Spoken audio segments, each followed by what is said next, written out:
Well, my friends, it's been another interesting week for Miss Kamala Harris on the campaign trail. She just held an event with the ever so humble, relatable, down-to-earth Oprah Winfrey. I don't know about you, but when a multi-billionaire who owns multiple mansions all around the world tells me to vote for someone because they're gonna make my life more affordable, I'm a little bit skeptical. Now, I call it like I see it, and Oprah, she is a legend. She had an incredibly successful show that ran for decades. She interviewed serial cheaters, people with 11 toes, conjoined twins. She had a book club, but Oprah, I'm not sure you're the best judge of character. Oprah used to kiss and hug on Harvey Weinstein. She was friends with P. Diddy. She was friends with Bill Cosby. She was best friends with Ellen DeGeneres. Come to find out, Ellen was basically running the Stanford prison experiments backstage at her show. So when Oprah says she loves Kamala Harris, that's her best girlfriend, she's gonna fight for the country, Oprah, you haven't really read people so well the last few decades. Now, during the actual event, Kamala Harris was back on her nonsense, talking in riddles and rhymes and word salads. I feel like we need to put out a missing persons report, because what happened to the Kamala Harris we saw on stage during the debate a few weeks ago? Kamala, she's back to talking like a wine mom on the way to pick her kids up from soccer practice. Mr. Officer,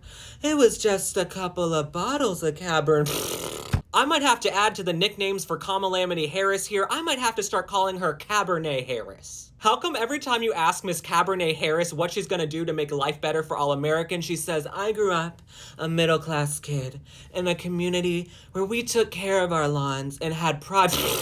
This is just my opinion, but Kamala Harris, she says she's gonna take on Big Pharma. We are gonna bring Big Pharma down. Kamala, I bet your purse looks like a CVS pharmacy right now. When she puts her purse down, does it rattle for a few seconds, Kamala?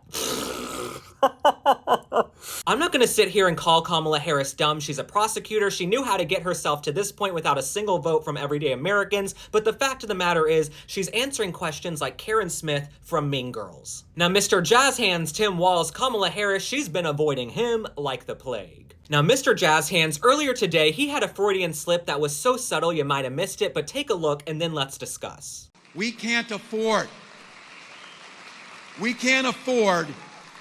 4 more years of this. When he says we can't take 4 more years of this, are you talking about the Biden-Harris administration? Are you talking about the last 4 years when Kamala Harris was put in charge of the border, then oversaw the worst immigration crisis in American history? Are you talking about those last 4 years? Has Tim Walz forgotten that Kamala Harris cast the tie-breaking vote in the Senate multiple times and added trillions of dollars to the national debt? Those are the last 4 years I think he's referring to. All right, thanks for liking and following. Drop a comment. Tell me how you feel about Kamala Harris, Oprah Winfrey, Tim Walz, everything going on right now. We've got about 44 days until the election. I'll see you on the next one. Bye.